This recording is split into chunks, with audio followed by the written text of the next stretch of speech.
Oh my goodness. Welcome back, everybody. Welcome back to Phil's Recap and Review. This is for Better Call Saul, Season 5, Episode 1, The Magic Man, the Season 5 premiere. I am back, and Better Call Saul is back. It's great to have this show back. Right from the beginning of this episode, I just zip your lip, push your button, push your number one. Oh, we got our dial your number one, and we got our good friend Saul Goodman back. More than ever, right from the beginning of this episode, we have Saul Goodman back. And we get an extended Gene scene right here at the beginning, which really gives us more of that time period than ever and really feels the tension on. We get a little cameo from El Camino, from the El Camino set with Max Cherry there. Robert Forrester, and also gets the rest in peace at the end of the episode. It's great to see him again, great to see that moment, and makes you wonder what else they could have shot in that El Camino time. It's really good to be back here and talk about this episode. I'll get into this. Tonight's going to be a little shorter. I'm also going to be on live tomorrow evening.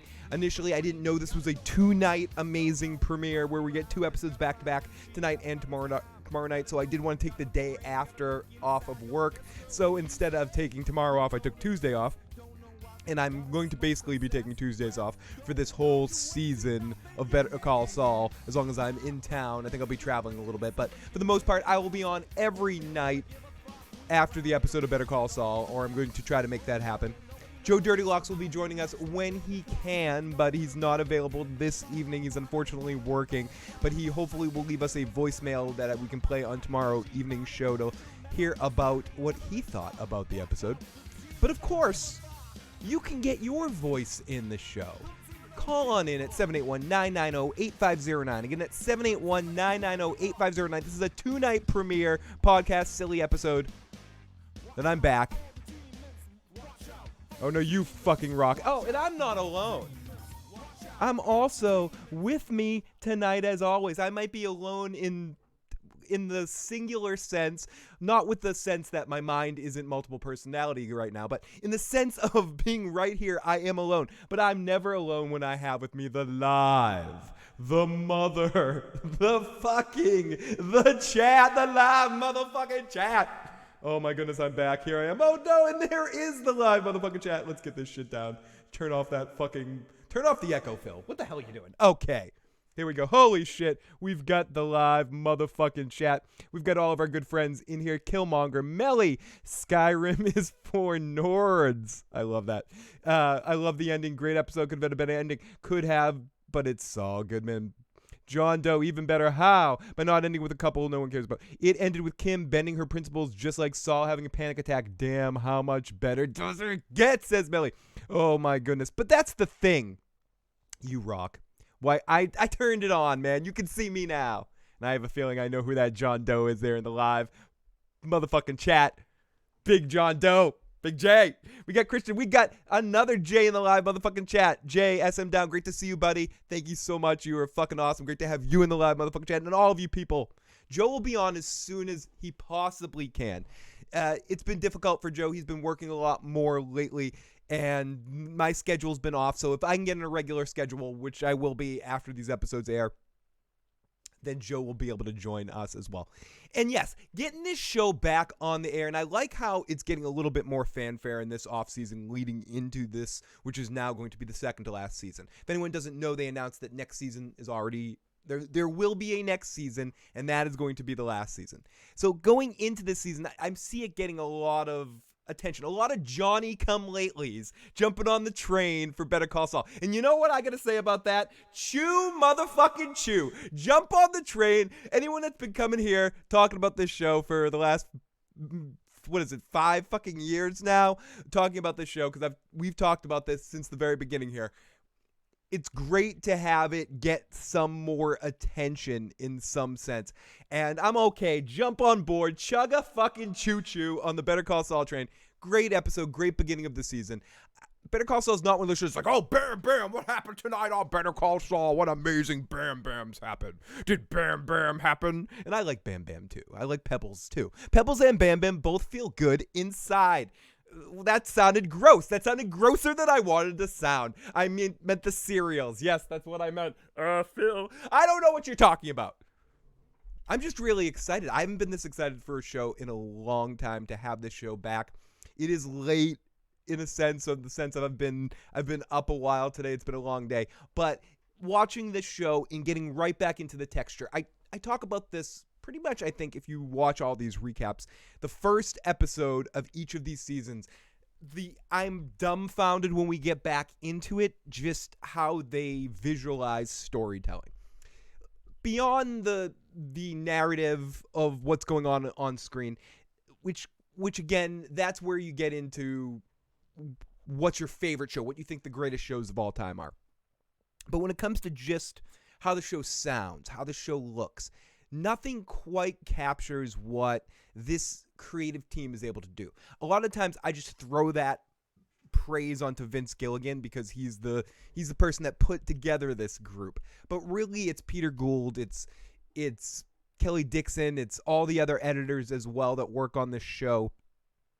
All of the group of all of the entire staff, all the writers that work, all the directors, which Vince Gilligan is one of them, Peter Gould as well. But I may at times throughout this season say, oh, Vince is amazing. Look what Vince is doing here. Really, I should say Vince, Peter, and everybody. But I don't think they'd mind, okay? So I'm going to sometimes refer to Vince throughout this season as being amazing, incredible what you're doing on this show. It's incredible. It's ball licking. I'm gonna bend him over in front of me and have him put his balls into my mouth, his television balls, figuratively speaking, in the sense. And I'm going to take it all. What do they call it? I don't know. Teabagging. Yes, I'm going to have Vince Gilligan teabag me. But what I mean to say is when I'm wanting the teabagging of Vince Gilligan, it's not just him I want. It's the whole creative team. Everyone that works on this show. From the top to the bottom. From the costume design to the director of photography, everyone that works on this show from just a structural standpoint. I'm not talking about the writer's room and when they work out the plots and all of that sort of stuff. I'm specifically just talking about the way the show looks and feels and is brought to you in your nice little television package. It delivers. It fucking delivers. And I overhype it. And very few things in life, except for really good pizza, really, really good pasta, like Rayo's Italian restaurant. Like it's hyped, but you eat the sauce, and you're like, this shit's good, okay? I can't deny it. This shit is good. And that's the thing.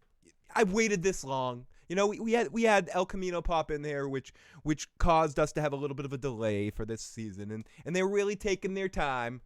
But I don't know. The proof fucking positive, motherfucker.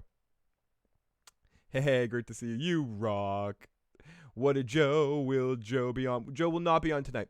3 surprises for me. The cab driver actually did recognize Gene. Mike walking out on Gus. Kim looks like she'll continue to roll in the mud with Saul.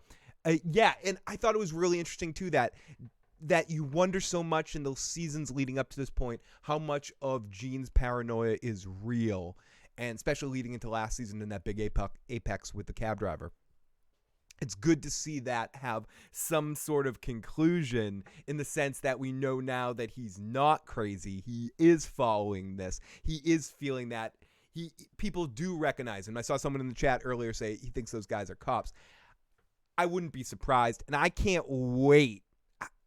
Is it bad that some part of me wants a whole episode at least of next season to be set in that time frame? I feel like I want to know more of that conclusion, and I like how we've seen that in bits and pieces. But I think I've said this a lot every year too. They keep me hungry with those Gene scenes, and I like it. Where is Badger and Skinny Pete? I bet I've said it before that I think when we do get our Jesse cameo, which we will get it. Excuse me. It will be his band, and we'll see Jesse playing the drums. And I think that we might see Badger and Skinny Pete in the same room. Like shouting, going, yeah, motherfucker, yeah, bitch, your band rocks. I do. I kind of want a whole season of Gene, too. Halfway through the Gene section tonight, I was having fantasies about it being a whole Gene episode. That the reason why they were doing a 2-part or a 2-night premiere situation like this, that this episode would have been 90% Gene stuff, and then leading into the Saul stuff. The next episode would have been all Jimmy and Mike and the Salamanca Gus thing. I like the way it was done, but I could deal with more Gene stuff. What's that? I'm sorry, I'm getting a report from my Borg friend over here. What are you gonna say, Borg? Resistance is futile, Phil. What are you trying to tell me? Do you realize that The Walking Dead premiered tonight too? Oh, it did it? Oh, yes. Did you watch The Walking Dead tonight? I did not watch The Walking Dead. I will be watching it at some point, Borg friend. Oh, why haven't you watched The Walking Dead yet, Phil? Are you wondering why? Yeah, that's why. Because Joe's not here. That's right. Okay, yeah, Joe, yeah, we're here. I see you, Joe. I see you right over there. Yeah, we'll talk about it. Oh, it's happening. So yes, I am aware. A couple people sent me some emails about this. Yes, I am aware that The Walking Dead premiered tonight. But to be honest with you, and I'm not fucking around. I'm not playing a joke. I'm not doing merry hijinks. I was so hyper focused on the fact that Better Call Saul was premiering tonight that I totally did not realize it until I was setting my DVR to tape record with my Fisher-Price tape recorder to tape record the the Better Call Saul tonight, and I noticed, The Walking Dead is on prior to it, and then I looked into it a little bit further and realized it was a new episode. So yeah, no, I didn't watch it yet, but Joe and I will try to talk about the season at some point. So. Oh, thank you. I now don't need to watch it. Yeah, it sucked. But yes, I love Gene this episode. Me too. The Gene stuff is because, okay, a lot of people now and then, the way a lot of articles you're reading and writing about maybe Better Call Saul is a better show than Breaking Bad. To me, it is one gigantic universe. Yes, they are two different shows, but not even in the same way that Frasier and Cheers are two of the same shows. I think the universes are more intertwined, much more intertwined in Better Call Saul and Breaking Bad. It feels to me like it's one extension of the Gilligan universe, or whatever you want to call it. When you say the Gilligan universe, when you say Phil, when I say the Gilligan universe, it elicits images of Gilligan and the Skipper too, and the millionaire and his wife. Okay, so yes, The Walking Dead was on tonight. So Breaking Bad, to me, again, it's not really a discussion because they're both amazing and they're both equal. But I think the greatness of this show in Better Call Saul is reaching the point where a lot of people catching up on it through being able to binge it on Netflix and stuff, and the fact that it's even being a discussion that's being brought up, considering the acclaim and the love that people have for Breaking Bad. It's an argument that we can have when it's all said and done, but I think we've just lucked out now and gotten 5 more seasons of this universe, of a universe I didn't think we needed or wanted more of. And it's completely a different kind of show. I've said it before. It's a great cook cooking different meals, but it's all in the same restaurant. It's all in the same motherfucking restaurant. Yeah, he had the fucking diamonds. Gene's paranoia is such a beautiful thing to mess with, and it's been such an incredible thing to watch throughout all of the seasons. It's probably the strongest through line through all of the seasons of Better Call Saul, as I feel like the show didn't reach its full potential till towards the end of season 1 into season 2, 3 is really when it really took off and kind of knew what kind of show it was. But the Gene thing has been a steady through line through it all. Breaking Bad was a more suspenseful show. Absolutely. This is what I would say. I would say Breaking Bad has a more interesting narrative and a tighter narrative from beginning to end. Better Call Saul is a little bit more of a character study. And I think both shows have elements of both. But I think the thing about Better Call Saul, which is interesting, is this creative team that I've been, labia licking and ball sucking for the last however long I've been on so far. This creative team keeps getting better and better. And that is one of those X factor things that I think the Breaking Bad narrative will, for me, always be tighter just because it was a tighter ship and it had such high highs and incredible excitement about it that it had to a certain extent. But Better Call Saul, it just goes so deep into characters that are very, in some ways, even more human and relatable. You know, Breaking Bad had a pulpness to it that Better Call Saul, especially when you deal with the Jimmy Kim relationship and Chuck stuff and all the interwork politics stuff, is very, I don't know, more naturally human on some level. So I know some people that feel like they can relate better to Better Call Saul than they can to Breaking Bad. But my point was that the creative team that has worked on both shows, I think just keeps getting better as a team and keeps creating, so the texture of the show, the way the show looks, the editing, the way the montage is working. Better Call Saul is much more leans a lot more on musical montages where stuff happens, but Breaking Bad has that, especially in the cooking meth scenes. Both shows share similar genetics, but they are very different in some of their approaches, and it's 6 of one, half a dozen of the other in some senses. And I'm just throwing out two movie makers. Is it Scorsese or is it Quentin Tarantino is your favorite director? I don't know. Those two are two of the best, and or is it the Coen brothers? There's great filmmakers, there's great stories, and to me these are two of the greatest shows that have ever been put to screen, because Vince and his team are the best making a show. Game of Thrones prequel series, give one to these guys. Give everything to these guys. When it comes to making serialized television, the montages on Better Call Saul are the best montages ever put to screen, ever. I don't give a fuck. I'm gonna be hyperbolic as a son of a bitch right now because, yeah, fuck all. It's time. Vince is God in this world. Sorry, Peter. Gene does have a stash. Oh my gosh. I love how they used Welcome to My World during the Cinnabon montage. It's the same song they used during the season 5 trailer. And speaking of all that, like I said, unfortunately tonight's going to be a little quicker of an evening than tomorrow night. I'll be on a little bit longer tomorrow night and take my time a little bit more. But right now, it's time for Recap!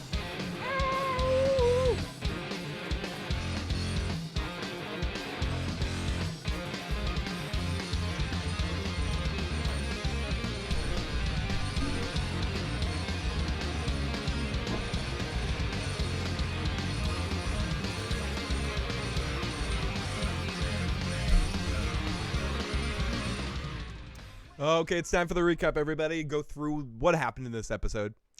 I did have some audio. I'm going to be playing some audio of certain parts of the episode.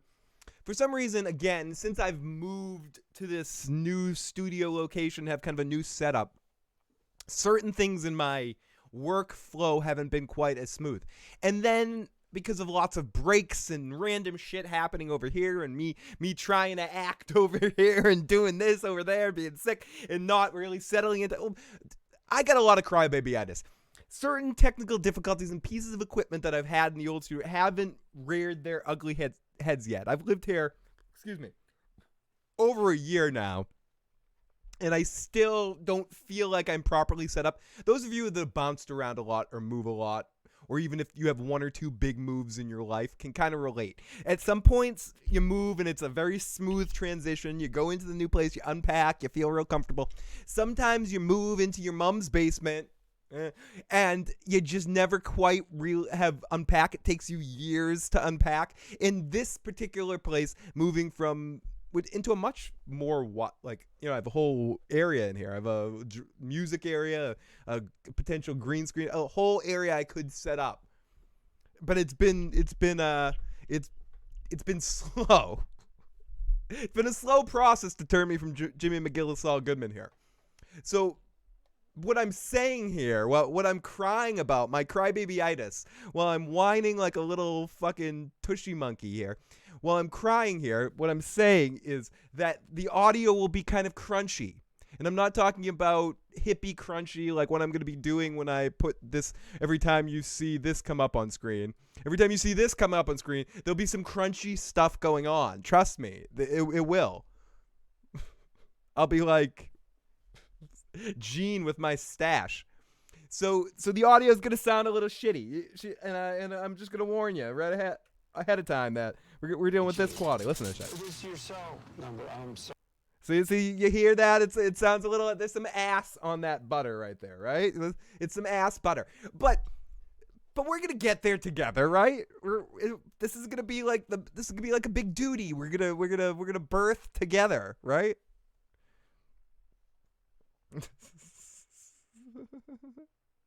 It's going to be great.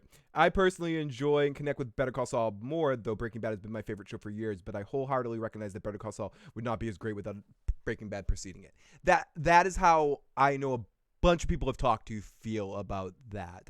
That again, it's especially some of the work dynamics, the dynamic between Chuck and Jimmy that goes on through the first half of the series is extremely relatable and human. For a recap, motherfucking bitches. I do have 4 backgrounds. I can switch it up. I go this one. Okay, do you guys like, for the Jimmy McGill background here, do you like this number 1? Give me number 1 here, or number 2? Number 1, number 2. Which one? Which one for my Better Call Saul background here? I don't know. I kind of like both of them. So, okay, give me a number 1 or number 2 in there. I love it. Season 4, I did not care for the Super Lab story. Maybe season 2, episode 6. The show is better when it's doing its own thing, not setting up Breaking Bad. I tend to agree about that as well. As much as I do appreciate number 2. Okay, so people like number 2. Oh, we got number 1. Okay, I'm gonna probably end up using both of them. Number 2. Okay, we got 2 is winning right now, so we'll stick with number 2 for now. But We'll definitely change it up on occasion. We got 1 and a bunch of other 2s. I'm not saying you'll never see 1, but for now we'll stick with 2. I do hope we see a flashback with Chuck as well. Breaking Bad, I think at its best for me is when it's the Chuck and every time Chuck when Walt and Jesse are on screen together. I think they're the X factor for me. I think everyone in Better Call Saul is amazing, and I don't want to turn this into that kind of discussion right now necessarily, because we're the lucky ones. Everyone's a fucking winner right now. Do a new background with the season 5 promo of everyone standing in the desert. No, absolutely great selection. Vivid. Could you email me that image at igotissuesman@gmail.com? Again, that's igotissuesman@gmail.com. You should be able to find that email in the description box below. Email me that picture, and I will make a background with that, motherfucker. I fucking will. Thank you for the suggestion. And always make those suggestions. If anyone ever has them or questions that they want to get into the show at any point in time, you can always email me or find me on any of the social places that you would expect. So yeah, I'll be switching those around. Like I'm the nanny here, or Harvey Fierstein. Okay, this recap by Harvey Fierstein, issues, dude, motherfucker, is brought to you by this show is brought to you by What Did Joe Think? That's right, everybody. Everyone wants to know that special question of what did Joe think about The Walking Dead tonight? What did Joe think? What did Joe think? What did Joe think? Was it good or did it really fucking stink? What did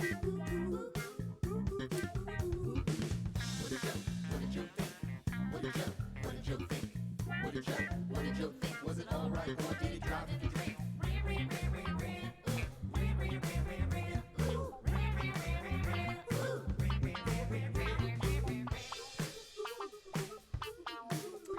Okay, here we go. Let's get into this recap here. Now, I've not seen The Witcher yet. It's on my watch list.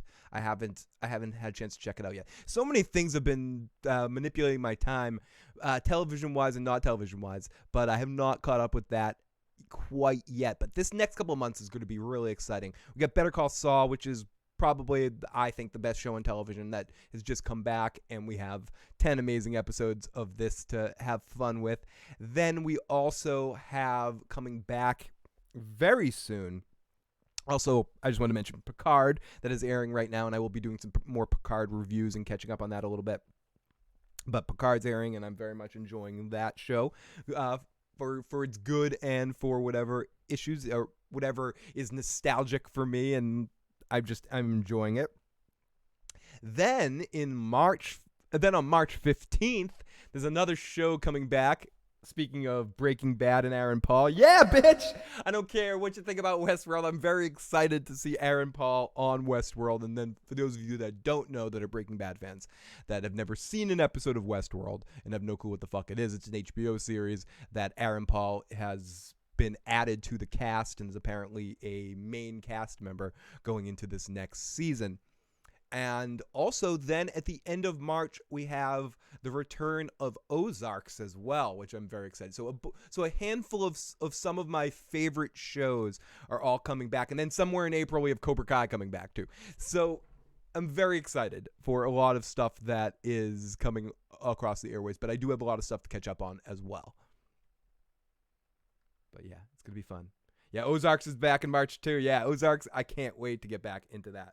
So, our episode, it's a good excuse to rewatch those episodes. So we open up in the Gene timeline. We're in the JCPenney mall parking lot, and he's scared to death. The music is so intense. And the way they do the music in these Gene scenes, it's just done extremely well throughout the entire series. I like how they chose to do it in black and white. It's an amazing contrast to everything else that they do in both series. You don't see a lot of a lack of any color palette tones to any of the screen, to any part of the screen. And in these Gene scenes, you just see the bleakness, and it just adds so many layers to that bleak aspect of the series. And I can't get enough of it, Captain. What, I sound like an asshole. Who the fuck are you, you asshole? But it is great, and I just love how uncomfortable I feel in these scenes. And Jay asks, do you think that Breaking Bad ends with Saul meeting or with the Saul meeting from Breaking Bad? I don't know if they meant. I don't know if it's going to end there. I've had fantasies somewhere down the line that that some parts of next season of Better Call Saul take place during Breaking Bad, and that we carry it all the way, that we almost get to the Gene section, that we catch up, that almost similar to, if anyone's ever played the Godfather video game that was out during the PlayStation 2 Wii era, where you're another member of the Corleone family and you're in all the major scenes, but you're behind the scenes at all of them, or like the Game of Thrones video game. Part of me kind of wants part of Better Call Saul next season to be set in the Breaking Bad timeline, similar to what we had in that one episode of last year. We'll see a little bit more of that here and there throughout. So I wouldn't be surprised if it ends right at that meeting, or ends with Gene, but the end of the Jimmy story ends with the meeting of Walt's character, Walt and Jesse walking into his office or something. But I also wouldn't be surprised if they bring it full circle and show you some more of Jimmy, of Saul's perspective during some of the events of Breaking Bad, where we didn't see him quite as much, especially if somehow Kim is still in the picture. I've always speculated that maybe Kim and him don't break up, and he doesn't leave Kim, or Kim doesn't leave him until he actually takes off with Robert Forrester. I don't know, that's a long shot, but it's some part of me kind of thinks that as well. And bye, ooga booga. Yeah, but I would love to see more Breaking Bad stuff in season 6. I mean, I'm sure we'll have a scene or two in this season, but I would love to see more. Fucking Cool Breeze. I fucking hate YouTube with its notifications sometimes. If you're not getting notifications of this and you're watching this later, don't please resubscribe, but unsubscribe and resubscribe, and then make sure you're clicking on those motherfucking bells. I don't think Kim dies. I tend to think that they stay together, stay in contact at some point, or she just dumps him and leaves him. I don't think Kim's gonna die. I don't think it's that kind of serious. I also want to know how Skylar, Flynn, and Marie are doing. I don't, Jay. I don't think Kim dies personally. I think other than the Mike and Hector storyline and all of that stuff, I think that I don't think that's the fate of Kim Wexler.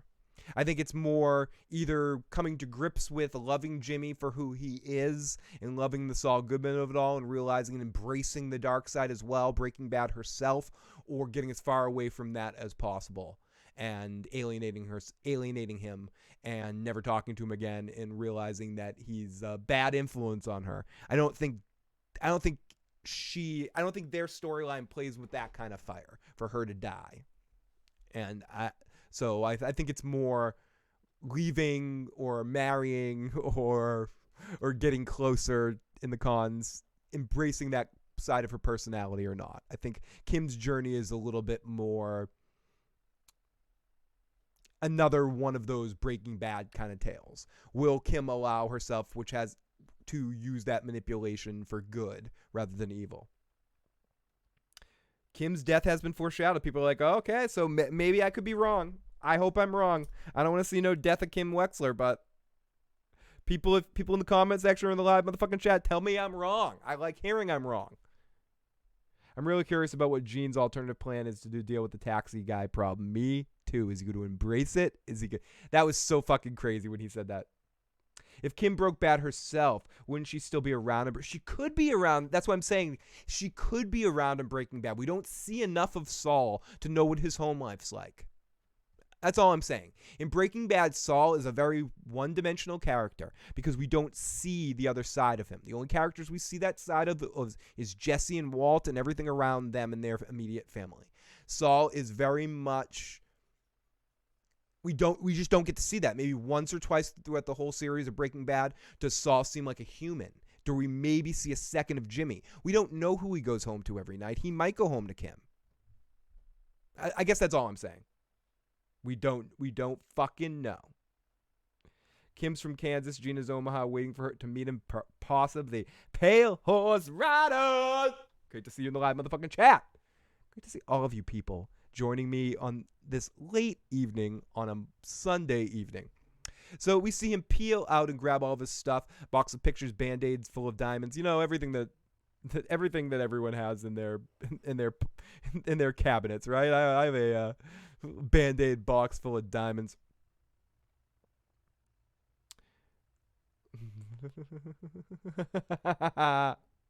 Oh, you're sweet. So we see him peel out and head home. We see the license plate, Missouri plate. We hear police radio, not looking for him. He's studying the police radio. And watching that police radio back and forth, it's a very intense kind of feeling, a very intense energy going back and forth in there. Then he goes to dinner. He returns his French toast. Jimmy eats nothing at 12:15. Gene calls to say that he's not going to be at work that day. He checks in. He's a beaten man. He just looks like a beaten man through all of this. He has fear but no attention. Okay. And then we're with Gene looking. He heads in and he listens to the police radio all day. Nothing about him. He's scared. And then the song comes in again, as was mentioned earlier, that really kind of really ties the room together. It's our first sound cue of the season, and it works extremely well. As welcome to my world, welcome back to Cinnabons, working again, sad. Great cinematic angles coming from the lunch bag, and it ends with him eating his sandwich, and then someone says, here we go, we're going to listen to this, even though the audio is going to be a little choppy. I want to listen to all of this right here, so here we go. Hey! It is you! I thought it was you. I I wasn't all the way sure, but now that I'm seeing you up close, sure. It's you. Oh, come on, man. I just want to say hi. I'm a big fan. You know, back in the day when I lived in Albuquerque with my ex, I used to see you everywhere. You were on the billboards, on the TV. I used to have one of your matchbooks. You got me mixed up with someone. My name is Takovic. Gene Takovic.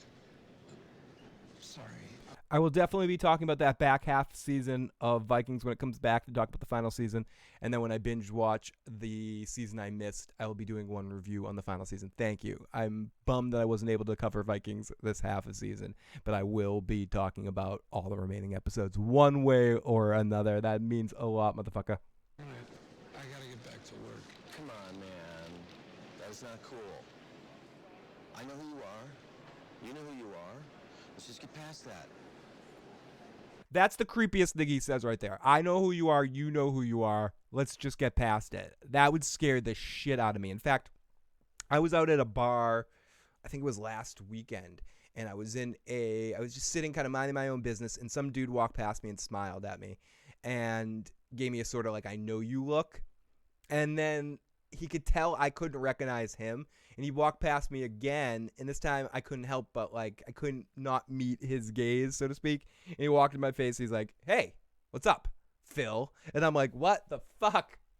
He's like, you know me, or I know you, but you don't know me. It was just the way he said it. He was being very friendly. He was super friendly about it, and ended up being like, I recognized him eventually, and I kind of placed where I knew him from, and we had a moment.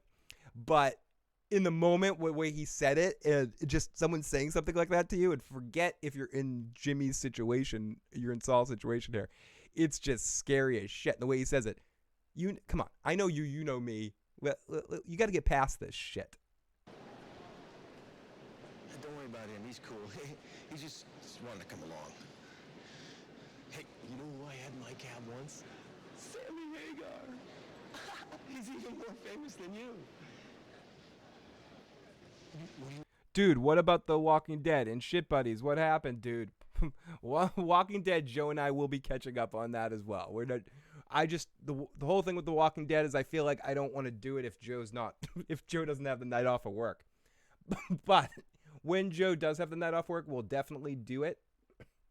And we will definitely be talking about this whole half a season. I just don't think we can. I don't think we have the power to be able to talk through every single episode of The Walking Dead at this point. Even though I did miss it. I almost wanted to watch it tonight and do this as a double review and talk about The Walking Dead too. But I got outvoted at the house. Someone would rather watch a season 2 episode of Ray Donovan than The Walking Dead tonight.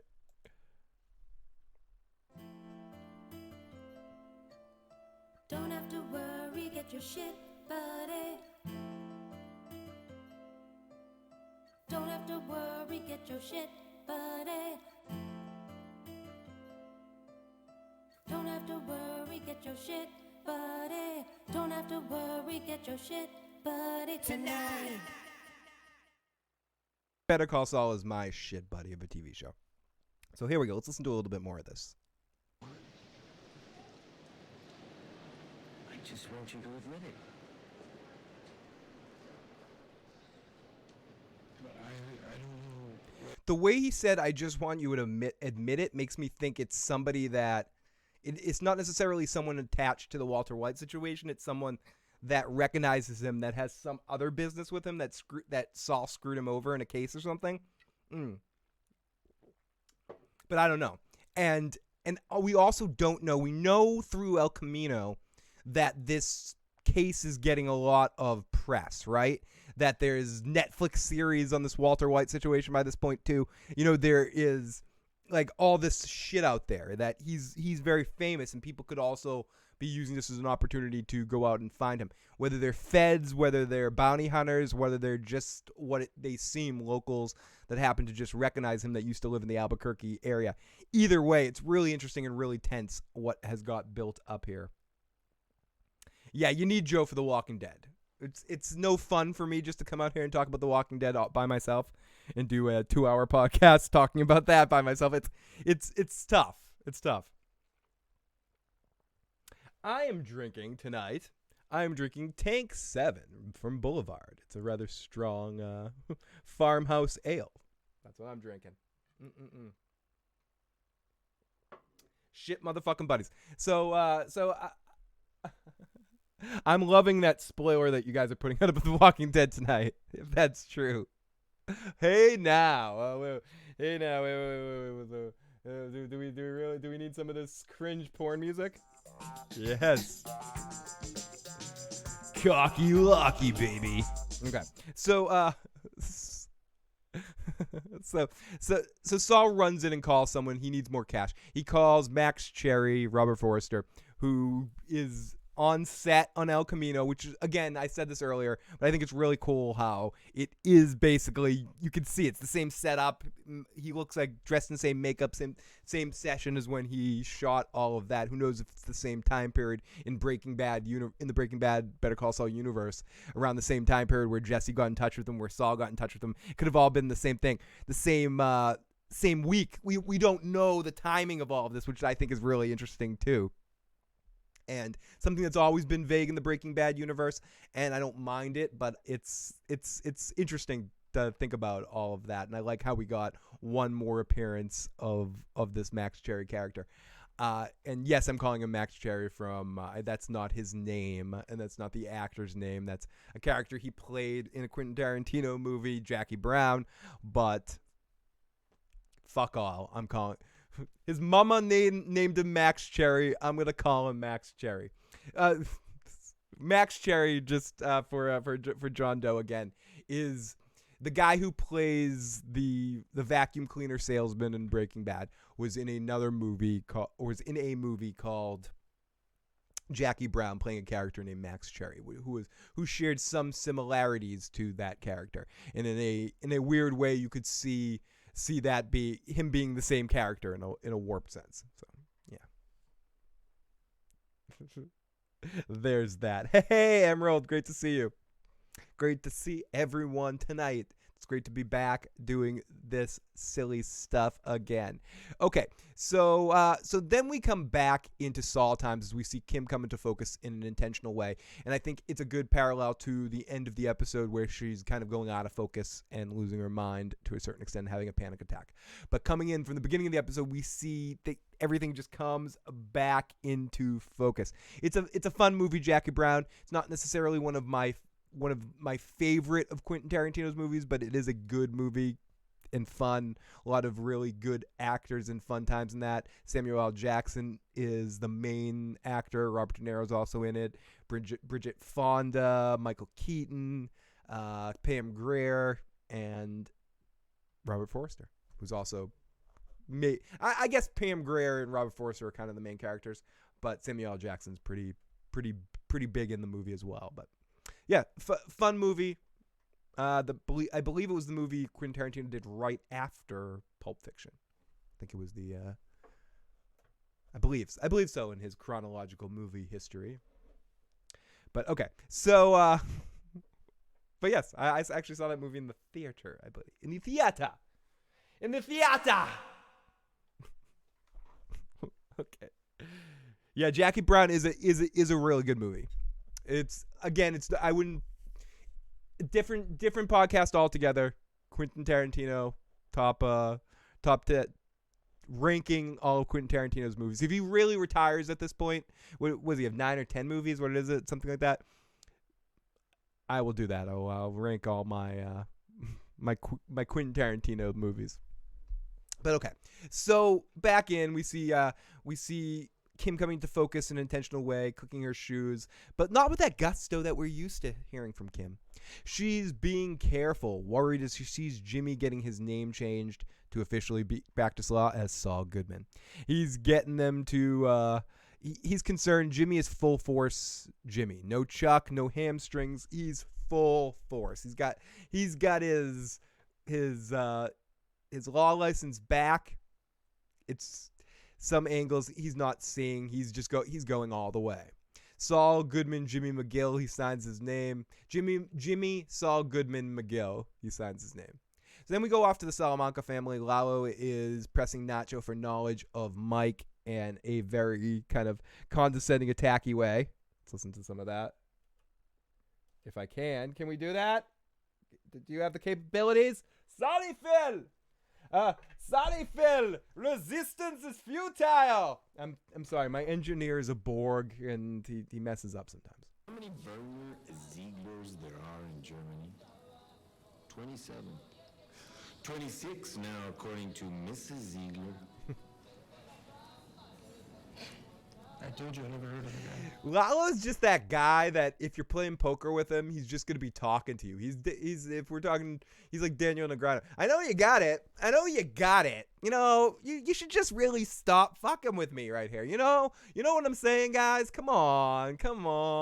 Yeah, really. He has so much more tact in some ways than Hector does. He bullies in that Salamanca way, but compared to the other Salamancas that we've seen, he has a much different approach, and I think it's very interesting because we've seen Tuco, who has one method of just crazy insanity, and then we see Hector, who is just not bloodthirsty, but just cold and callous and doesn't really read the room well or doesn't care to read the room well at all. And then seeing Lalo, who is much more cerebral on some level, but still has that smile to him, so to speak, that Salamanca thing that his agenda is with his family, but he knows how to talk to people in a sense, in a way, and play the game a little bit better. It's fun. He's a fun character that I've been enjoying. He has way more charm than Hector. Hector couldn't even comprehend this kind of charm. He just doesn't understand it. Even when it's with the dealings with Gus, like he seems to get it on some level. Get it. Like I said, I only know the names of two guys over there. Yeah. Victor and Tyrus. You. Okay, so in Nacho enjoying a lot of this. I like Nacho, and I hope nothing happens to him. But if anyone does die that's left on the show, I think Nacho is prime for that situation. Maybe having to take out Lalo but whatever. I don't want to get into that. Hopefully nothing happens to Nacho.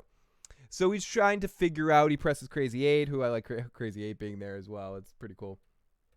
Pretty fun stuff. What's he doing? We get a couple of, we see things from a couple of different camera angles. It's just good storytelling without having to say anything.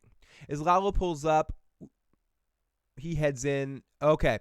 Basically what happens in all of this, I'm not going to read my notes because I can't really read it.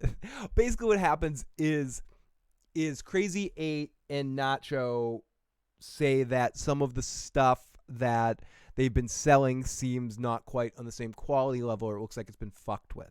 So Lalo's like, that's impossible, whatever. And he goes and checks it out, and he goes and looks at all the stuff and basically says to Nacho, this stuff is fake, or this stuff is ours, this stuff isn't. And that's important a little bit later. So then we get Kim, who gives Jimmy a coffee cup gift. You can see it. Wait, can you see it really? There it is. I got it right there. You can see where my finger's pointing. You can't see my background too well, but it's the same coffee cup. Literally, I think they got that from the Better Call Saul, prop store on Amazon. They're using like the second best lawyer ever cup. Again, that's right there, right where my thumb is. You can see it, kinda. Lalo sees through people's bullshit. Exactly. I would not want to play poker with Lalo. I like to imagine that Jesse walked in after Robert Forster got up. Yeah, that's what I'm saying. I'm right with you there. I feel like it's the same exact time period that Jesse got out right around the time of all of this was happening. And Joe was talking about that a little bit. We were talking a little bit off air.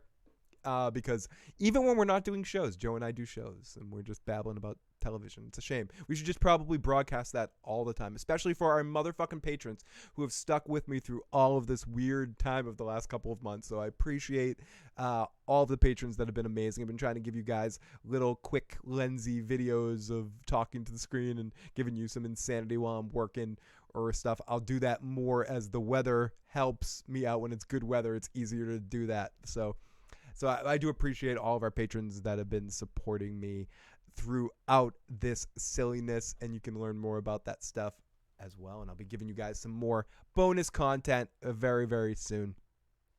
Anyways, okay, so back to the fucking show. Dude. So is this a dagger I see before me? So Kim gives him a gift, the best coffee cup. Oh, it's like a prop one. They need to spread the word. And Jimmy gets the idea in this situation that he's going to use his cell phone scam to spread the word about Saul Goodman. He already has the install base of all these people that know his name is Saul Goodman. So why not just convert them to think he's a lawyer? And with the phones, put in a special speed dial so you can call Saul Goodman by just pushing the number 1. But bang, zoom, right to the moon. And we can give 50% off for non-violent felonies. Commit 4 felonies, get the 5th one free. Go ahead. Bad audio and all. I feel like I have to listen to Bob Odenkirk right now, folks. So here we go. Let's listen to a little bit of this shit. Why not run a promotion? I'll make a real event out of it. I'll give them away, okay? And for added sweetener, limited time only, non-violent felonies, 50% off. You know, it's like commit 4 felonies, you get the 5th one free. And there'll be friends and family too, so you can share them around. Really? Yeah, I mean, it's just get people in the door. Once they're hooked, I will upsell them. Doesn't that sound like you're encouraging these people to commit crimes? They don't need encouragement. Believe me. 1 scoop or 2? 1. Kim, you don't know these assholes like I do. Rain or shine, these morons will be out Actually, there that doing quality's a little stupid bit better. shit and getting arrested for it. Little discount won't make a bit of difference. You want sprinkles? Because I'm having sprinkles. Sure. I'm just worried about how this reflects on you. No, Kim, you're not worried about how this reflects on him at all. Really, when it really comes down to it, I think that's a lot of bullshit right there. I think Kim is worried about what this means to her as her, and I think that's fine that that's how she feels, but I think she's sort of having trouble with that, and that's the thing that we deal with at the end when she yells at Jimmy for suggesting, and now I'm switching up for my second beer to have a fat tire. She's yelling at Jimmy for suggesting that he does the scam about pretending to be the district attorney, and when he leaves, she ultimately does his scheme anyway and just does it without him, and then gets pissed off and runs out and has the panic attack. And I think part of all of this is through this episode. This is very much a Kim journey kind of episode. We saw what happened to Jimmy for this. We're going to see Jimmy go through a lot of ups and downs this season, for sure. We're going to see Saul doing Saul's run and seeing how Saul gets to connect with Jesse, probably eventually to get that connection to Walter. That's all going to happen. But I think for the most part, last season leading into this point, we saw that transition from Jimmy to Saul. He's all in on the Saul thing at this point. There's very little Jimmy left. I think a lot of this episode for me, what it was with the Kim and Saul stuff now, I feel like I have to call him Saul now, is that it's her acceptance of it. Her having to deal with it. Can I deal with this? And what's this mean for me? Can I deal with living with this bullshit addict when I have an addiction to bullshit somewhere inside me too? And I have to be careful with it, even though my bullshit's for good rather than evil. I think it's very interesting.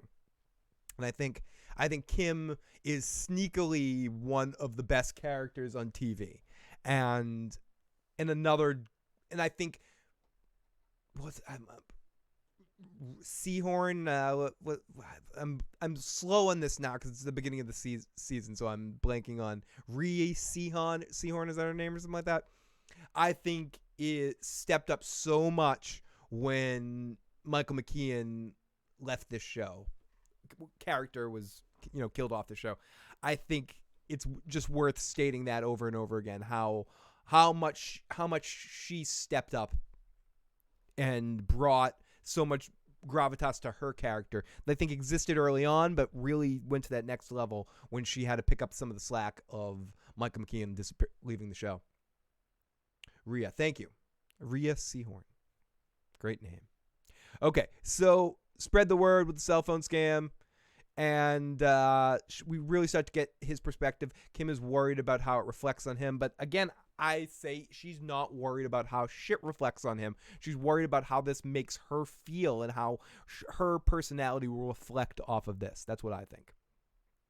Zombie, I was talking about that earlier. I hope that fucking happens. And what Zombie was saying in the live chat, as you can see on the screen right now, if you're watching this, but excuse me, maybe you're listening. Zombie said, oh man, what if all of season 6 takes place during the Breaking Bad timeline? I hope at least part of it does. And I hope it isn't some fast forward kind of thing that we get. Somehow I Met Your Mother ending where we get a quick jump in time. I'd like to see some real, see what Jimmy was up to during that time period when he wasn't hanging out with Walt and Jesse. But whatever. Maybe we'll see that. Maybe we won't. I'm trying not to anticipate too much. In Vince we trust. There's certain shows I will Monday morning quarterback it till death. I will fuck that till it fucking dies with Monday morning quarterbacking. They should do this. They should do that. Even shows I love, right?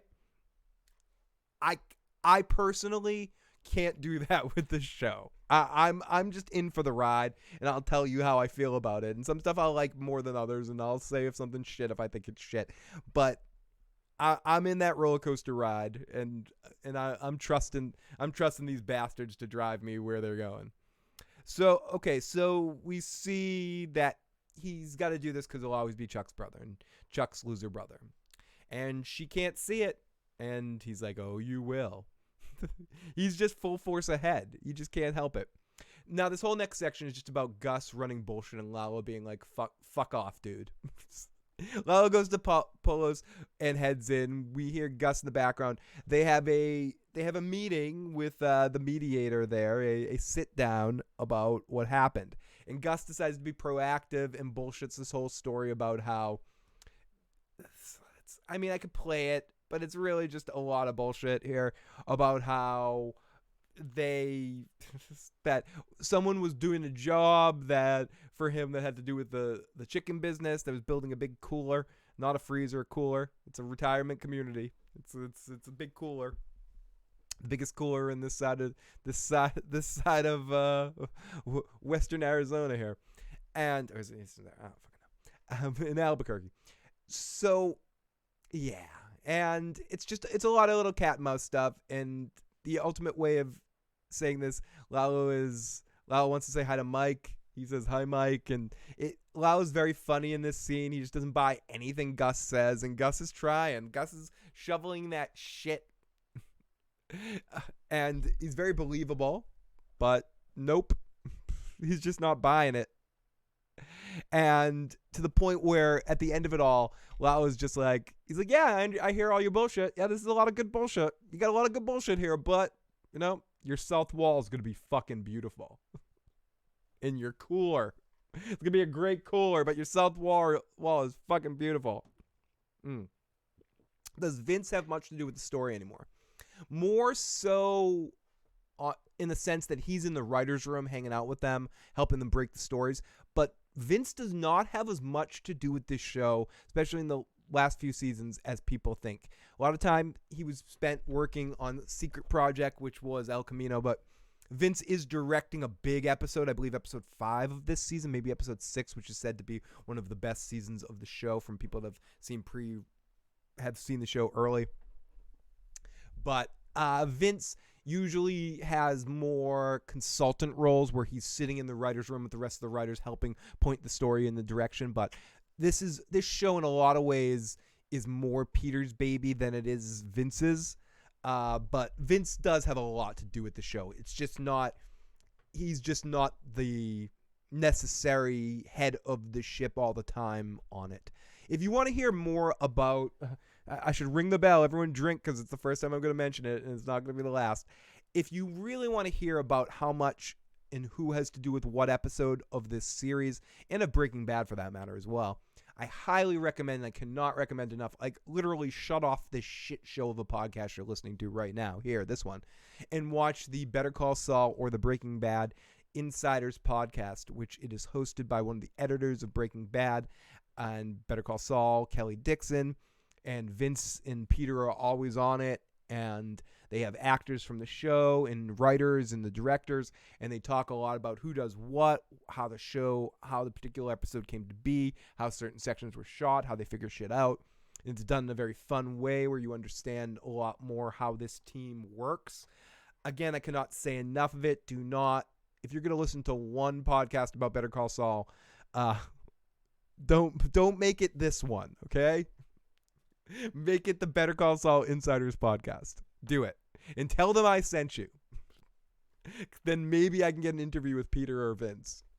That's my goal here. That's why I'm saying this now. But seriously speaking, you get a little bit more of a feel of who does what for what particular episode.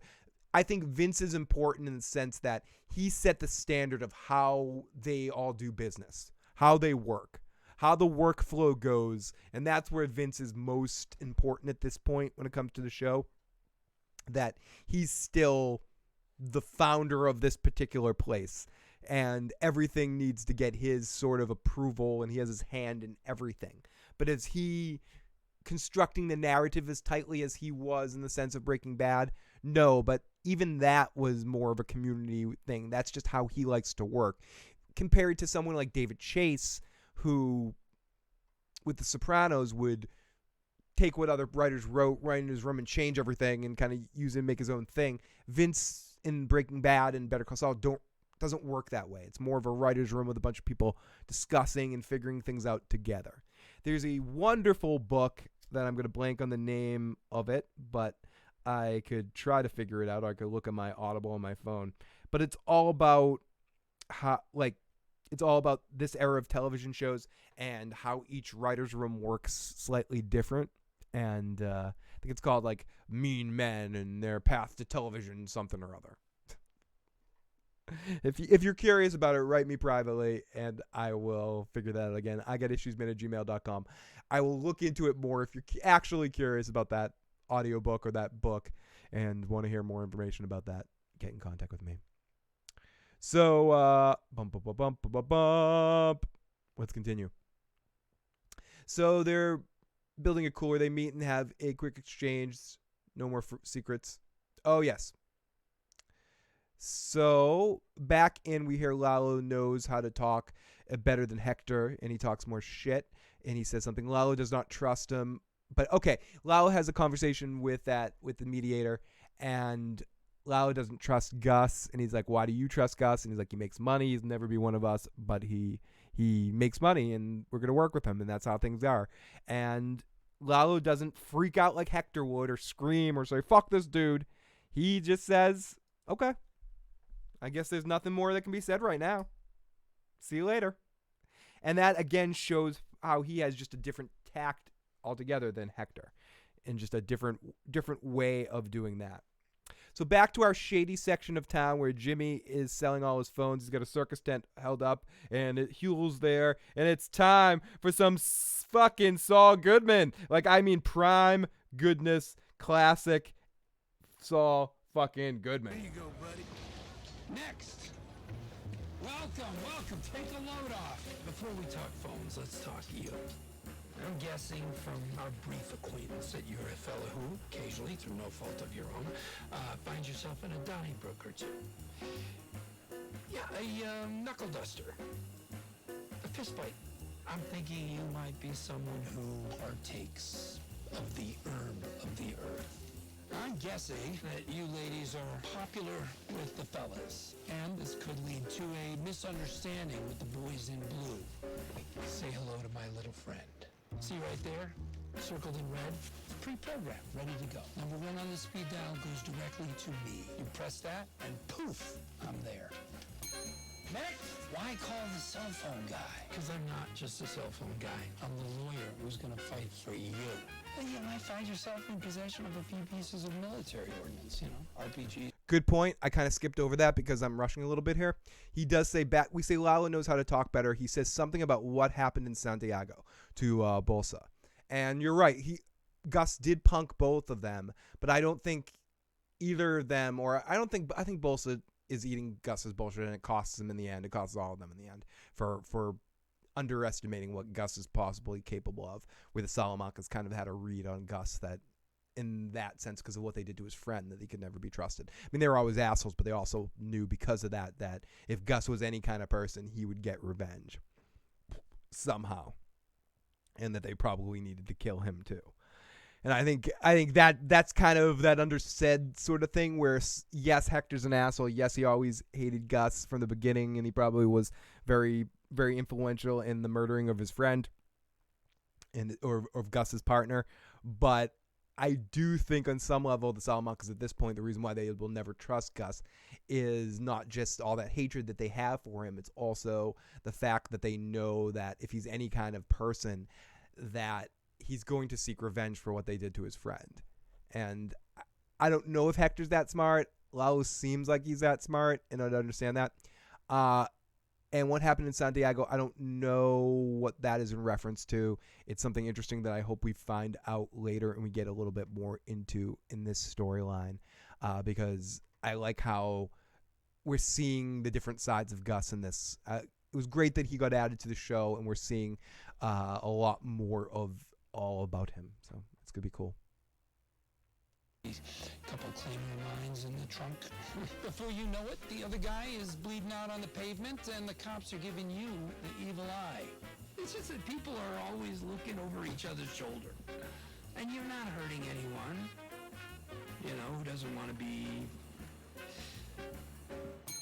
Next, big fella outside. His name's Huel Babineau. Go ask Huel about me. He was facing 3 years. He was facing 6 years. 8 years down in Guadalupe. He was facing 25 years. Didn't do a single day. That's why he calls me the Magic Man. I asked him not to call me The that. Magic Man. Next! Number 1 on the speed dial. That's your lifeline. Cops pick you up, threaten you, they look at you sideways, you press that button, and I'm there. It's not just press number 1, press number 1. Zip your lip and press the button. You keep your mouth shut, press number 1. Keep it charged. Poof, poof, poof. I'm there. At number 1 is your speed dial. It's your panic button. Press number 1 on the speed dial. Ask him about the magic. Press the button. And boom, your friend Saul is there. What I like about this scene too is, yes, it's funny, yes, it's cool, it's awesome to hear this stuff, but it's also, they manage in the editing of it to make it kind of creepy at times too, in the way they have it repeat and overlap to just show the insanity and the pathological nature of it. Like when you're getting into watching too many dirty things and you're just like, I'm flipping through, you're swiping, and you're just doing it in this like pathological way. And I like that. I like that we're not just seeing this be a superpower that he's turning on. We're seeing him kind of going, not insane, but drinking the Kool-Aid and starting to trip out and stuff. The business in Santiago is probably related to Eladio saying, the only reason you aren't dead is because I know who you are. And yeah, we've talked about that before, that he has some secrets built up in there. And I hear you, Cool Breeze. Some could say that's what this podcast is about too. But in different contexts, Cool Breeze. In different contexts. What me and Joe do in our private time is none of your business. So, Lalo does not trust him. He says he earns cash. Okay, so back into all of this. He's giving out free commission cards, facing. He's the Magic Man. It's just creepy and fun stuff. And then he goes outside. He's out of phones, and we get this little part right here. We've given out our last phone. However, I'm still here for legal consultation. And everyone's kind of ignoring him, but he decides to give off 50. He decides to do his 50% deal after thinking it was misunderstanding Kim when she told him not to do this and undersell him. He's like, I can't do a 50% deal, but he decides to do it as well. He did, which gives more evidence to Hector. That could be another problem the Salamancas have with him, and viewing it in that perspective as well. So we see he gives out all the cards back in after a long commercial break. I mean, there was a bunch of commercials in this episode, and I don't know if anyone's noticing this shit. I don't watch live TV as much as I used to, for sure, and I'm used to skippable commercials to a certain extent, but during every commercial break, we had a decent commercial. Between this point where we end up giving out the cards and the Magic Man, and then we come back in, for whatever it's worth, I can't explain to you. It felt like a really long commercial break to me. But whatever. I'm just bitching, but it felt like a lot. It was a lot. And I think I had to see Chris Hardwick in this time period too, being like, oops. Hey guys, I'm sorry you're watching like a better show and you gotta like wait this out. Excuse me. But you're going to wait out through this better show, and then we got to go back and talk about The Walking Dead because, like, stuff happened on The Walking Dead with, like, characters you, like, totally care about, dude. Like, totally. Totally, there was, like, a fire and an accident, and there was zombie. Yeah, I saw part of the episode, I did. Okay, and then there's, like, shit happening and stuff, and, like, Daryl is, like, you know, doing stuff in this episode and, like, showing emotion things. Yeah, you know, you know, please ignore the Better Call Saul. You know, this is, like, a cerebral television program. You don't want that. Just tune into The Walking Dead. Come on, it's still good. Come on. I'm sorry, I got to talk about this for a second. Pause, Better Call Saul, Walking Dead rant for a quick second. I love how in this off season of Better Call Saul and Walking Dead, respectively, I was talking earlier about how all the articles are pushing out there, like you're trying to get hype around this show, Better Call Saul, to more of the wider mainstream appeal of a television show in the way that Breaking Bad kind of poked through in its last couple of seasons. In Breaking Bad, for the first few seasons, was sort of, I'm not going to say it was an underground show, but it was a show that wasn't getting crazy ratings in that era of television when it was important. A little bit more important to get ratings. It sort of snuck up and then became more popular in one of the most popular shows on television in its last kind of run. Better Call Saul has never reached that. I don't think it's that kind of show, but it's getting a lot of sort of attention to try to be like, oh, it's great, everyone should tune in. And I hear you, it should, but it's not. You know, it's a show that if you find it, you're gonna like it, you're not gonna like it, whatever. But I don't think it has that kind of appeal to it personally. I think it deserves a lot more attention when it comes to award shows and all that kind of bullshit. But that's beside the point. It's interesting to me that, but with The Walking fucking Dead. In this off season, they were just going out of their way to say, you saw articles every week. Walking Dead creators admit that the Negan storyline might have been too dark and alienated some viewers. We'll have a huge cliffhanger at the end of season 10 that will really bring fans back. Like, don't tell me you're gonna bring me. Like, shut the fuck up. You know? Sorry. That will be saved for another show. If you want a good non-cerebral TV show, watch Shameless. I've watched every episode that's aired of Shameless, and I'm very much looking forward to the final season. I actually really enjoyed the season without Fiona. I think her storyline had reached its conclusion. The show was in a little bit of a circle, and I think in this most recent season, minus Fiona, it was a lot of fun. Thank you, Cool Breeze. They made me watch 5 minutes of The Walking Dead and it looked fucking ridiculous. Birdie, great to see you. Me too. I tuned in on, there was like 5 minutes left. I tuned in at 10. I'm like, wait a minute, I still have to watch some of this. I turned off Ray Donovan for this. Because you like me. I know, Cool Breeze. You're a sweet hat.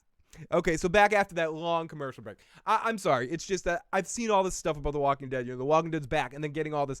It's a great show again now, and I hope they start to get to the point where they end that show. AMC's got a couple of other shows that I'm looking forward to seeing what directions. That new Jason Segel show that's coming out has me very excited, and then we have one more season coming up of Better Call Saul after this year. So I'm excited to see some of those AMC shows, and I hope that they can end The Walking Dead gracefully. Okay, so back after that long commercial break, it's the crew.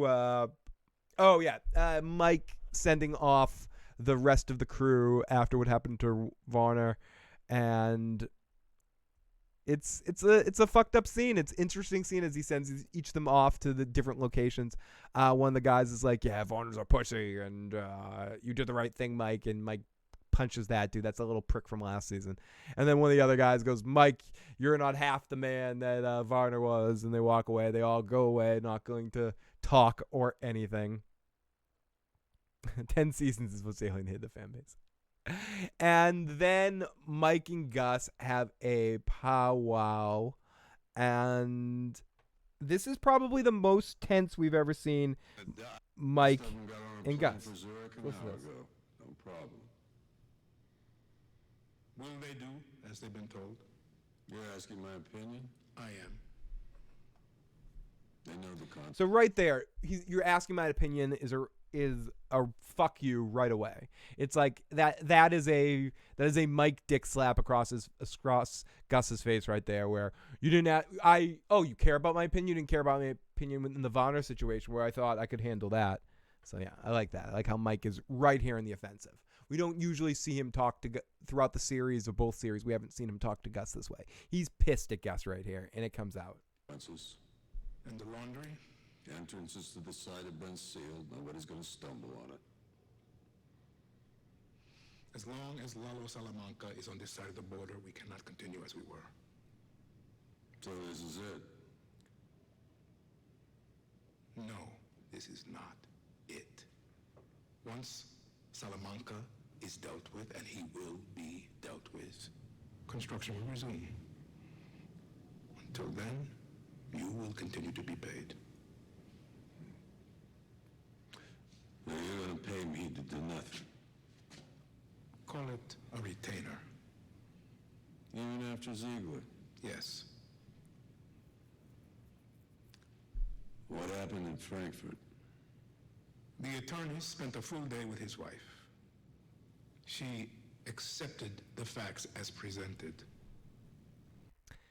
Accepted like you you showed her a gun and said either her blood or her signature will be on the contract? Is that kind of thing? As per your suggestion, a construction accident. The funeral was yesterday.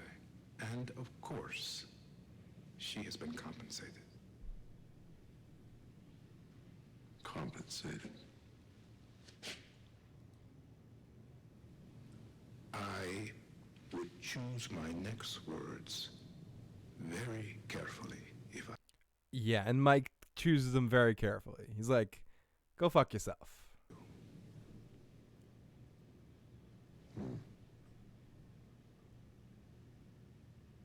You keep your goddamn retainer.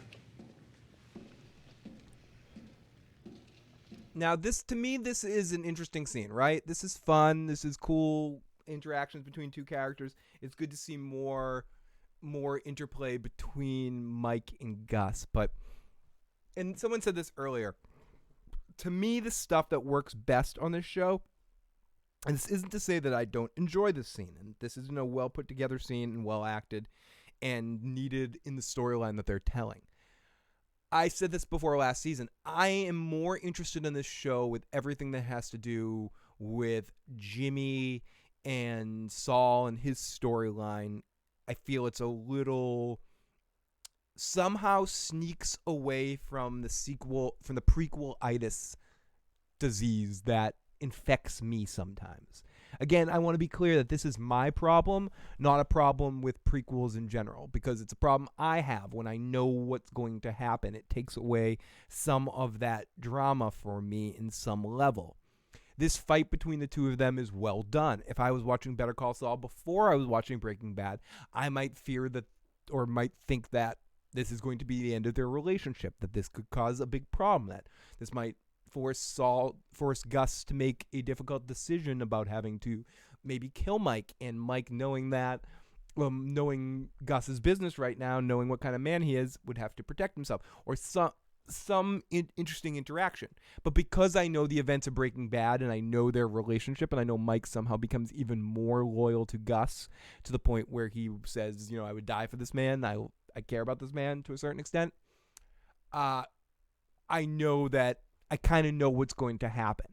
I don't think this devalues the scene in any way, but this is an inherent problem that I personally have with anything prequel-ish. For whatever reason, dealing with the Jimmy, Saul, Kim, Chuck line previous to that, and all of that, sort of, I'm separated from it. I like that. Sorry, I hear some steps. I'm like, is someone sneaking up on me? I thought I heard some steps behind me. But yes, so that's how I feel about it. Cool Breeze says the Negan storyline started dark but should have stayed dark. Joe called it. Negan became a cartoon. Yes, he did. I mean, really, when it comes down to it, that's it. Negan, he was always relatively a cartoon character or a better comic character, but yes. Let me play a little bit more audio. I'll be right back. Oh no, it's over. Mr. Oakley, would you care to comment on the Carl Gravenhorst case? As you know, the DA's office has been accused of misconduct in the Gravenhorst case. Would you comment on the latest development? The Graven what? People are saying you're prosecuting an innocent man. Does the DA's office have something to hide? Well, what, Excuse me, please let me through. That's my client you're talking about. And you are? I'm Saul Goodman, and Carl Gravenhorst is 100% innocent. The Albuquerque DA's office is perpetrating an outrageous miscarriage of justice. You're who? I'm Saul Goodman, and we are countersuing you and the entire Albuquerque DA's office for malicious persecution, unlawful detention, and abusive process. Seriously? Yeah, we'll take this all the way to the Supreme Court. By the time we're through, Carl Gravenhorst's name will be cleared, and we'll receive a settlement, a cash settlement. All right, enough. I've got to be in court. Go, if you must, but know this, we will meet again. I'm sorry. What'd you say your name was? I'm Saul Goodman, and I make it my business to defend the citizens of Albuquerque against injustices of every kind. Wow, you must be really expensive, though. Not at all. I believe every man, woman, and child deserves speedy justice at a price they can afford. Do you have a card? Not for me, for a friend. Yes, and please tell your friend that I make no judgments, and I'm available 24 hours a day. Can I get one of those, sir? Oh, yeah. And I love how we get into the colors too. Saul's dressed in bright yellow coming up in this scene, and I love the bright colors. Then we get Kim with one of her clients, and she got her client who is in a very difficult situation only 5 months, and she's basically telling him not to be a dumbass and take the 5 months. Like, I'm going to take her to trial because I might get no time. And Jimmy comes over and sees what's going on in the situation. I'm taking the deal. Who, that And they guy? Isn't he the punk who tried to sell a flat bed of hot mini fridges to an undercover cop? What'd you get him? 5 months. 5 months? With his priors? He should be on his knees thanking you. I'm trying to talk him out of going to trial. No, seriously. Seriously. You know what?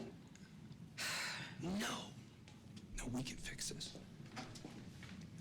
And this is interesting. I mean, Jimmy gets a very fun idea here, and Kim immediately poo-poos this because she's very down on Jimmy. I wonder if he wasn't going full Saul Goodman here and kind of freaking her out, if she would have thought differently of him suggesting this. But right now in this moment, she is so scared and frightened by the man she's been seeing here that his mere suggestion of this and the natural ability that he calmly suggests this freaks her out, and I love it. I just love it. I love this interplay. DA's office, okay? I'm giving you what for. You're giving me what for. We'll be loud. We will go over there. We'll make a scene, okay? New evidence has come to light, and I'm pulling his deal with extreme prejudice. I'm pissed. I want to put him away permanently. But you fight me. I will push back. have that punk on his knees begging for the 5 months. I don't think so. Kim, come on, Kim, we can do this. Lead pipe cinch. He's the client. It's his decision. What good is it going to do that dweeb away in Los Lunas, huh? You think he's a jackass now? Wait till he gets back from that clown college. Jimmy, no. If it would have been his wife and kid, that's them, right? What about them? If this isn't using our powers for good, I don't know what is. But Kim, we can do it. It worked. I'm not scamming my Could it work for Mesa Verde? Jimmy, I knew it, Cool Breeze. I was wondering. You should have come down and I have a beer for you. off. well, yeah. Okay.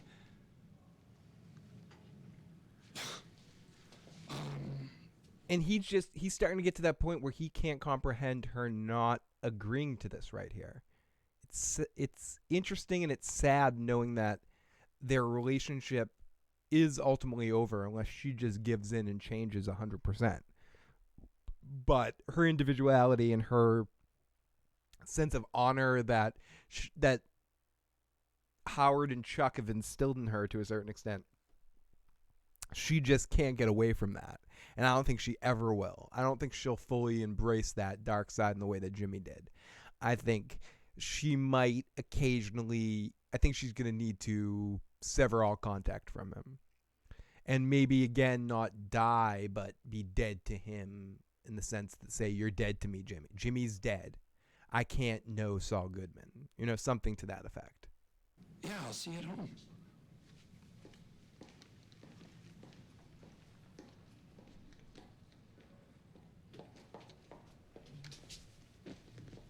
So she goes off and she goes and talks to her client.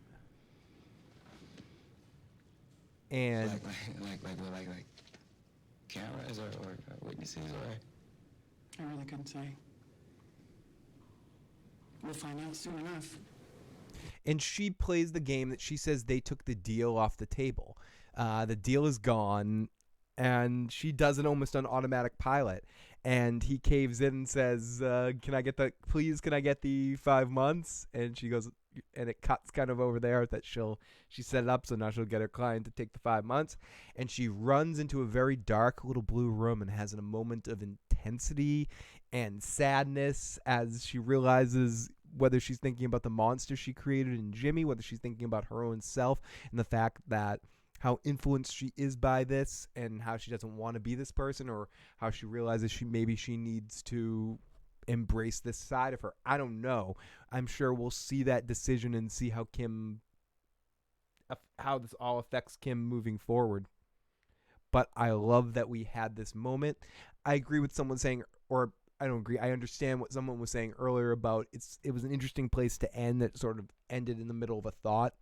But I do think knowing that they were doing an episode 2 nights in a row, it's allowing it to be, it's going to feel like, one big 2-night premiere. And I just think it's difficult these days because of the nature of, for me anyways, of the way I take in television shows. It's tough to watch shows week to week at all. And this show, the way it ended, it's like it waited so long for that and to end right there with Kim having that effective emotional moment. It just made me want more. Yep, that moment for Kim mirrored Jimmy's breakdown in the car of last year. So perhaps it's the bullshit taking shape. Taking shape within you, making you become one with it. I don't know. We'll have to see. We'll have to see if she embraces her symbiotic bullshit nature or she alienates it and tries to alienate Jimmy because of it. But that's it, everybody. We're back with Better Call Saul. As I mentioned, I'll be here after every episode, some way, shape, or form, talking about this show. Let's talk about is Jimmy Saul on meth? He seemed hyper, plus yellow, the Breaking Bad scheme. I don't know if he's on meth, but I think he is high on this kind of life. He's high on being a bullshit artist. And when he's doing that, when he's full force in that, it's his happy place. It's like when you find that place where you feel the most you sometimes, and you can do like me when I'm sitting here talking bullshit to all of you guys. When I'm just sitting here relaxing, blah, blah, blah, blah, blah, I'm in my happy point. Right now I happen to be drinking and smoking a little bit, but some could say I seem like, oh, I'm fucking doing a lot of coke and I'm all over the place. Oh my god. But no, I'm just smoking and drinking and in my happy place. So, it seems uppity. So I think Jimmy in his ultimate happy place is being a bullshit artist, Saul Goodman like character, and he's there. So we're seeing him, full on in all ways, shapes, and forms. So everyone, if you're enjoying this, I will be on again tomorrow evening, or tonight if you're watching this during the day, after the second episode on Monday evening, same time at about 11:30 p.m. to talk about the episode some more. Maybe Joe Dirtylocks by that point will have left us a voicemail or something. I know he's working again tomorrow night, so you'll have to deal with me alone again tomorrow. But I have to get up. I have a full day of work tomorrow, so I have to go to bed and get up and do work-like things in the morning, and then come home and get ready to watch another episode of Better Call Saul. I would love to have a beer with you maybe someday next time you come through Knoxville. I would love that as well. Next time I travel, whenever I do travel, I try to put it out here that where I'm going to be in case I'm near any of you live motherfucking chatters. I'm always down to get together and have a drink. That would be amazing, Cool Breeze. John Doe, have a good night. Anyone else that's checked in this evening, thank you so much for checking this out. And anyone that's checking this out at a later date, if you haven't already and you enjoyed this, please hit the like button. Please hit the subscribe button. Share this channel with a friend. Help pass around the word. It's harder than ever these days to get people's eyes. So if you like the silliness that we do here, please help spread the word about this video or this channel or this podcast. Thank you, SM. Great to see you, buddy. And I will be back tomorrow night. And then also be back very soon with more silliness. I do have to play some catch-up with Picard, eventually with Vikings, and now The Walking Dead's on the catch-up list too. Maybe I have to do a whole catch-up show, a catch-up roundabout, talking about many things. That's what I gotta do. But yes, I'll be back tomorrow night, guys. Same bat time, same bat channel. Later. Better motherfucking better call motherfucking Saul. Where is it? Where's the button? Where's the fucking button? The fucking button.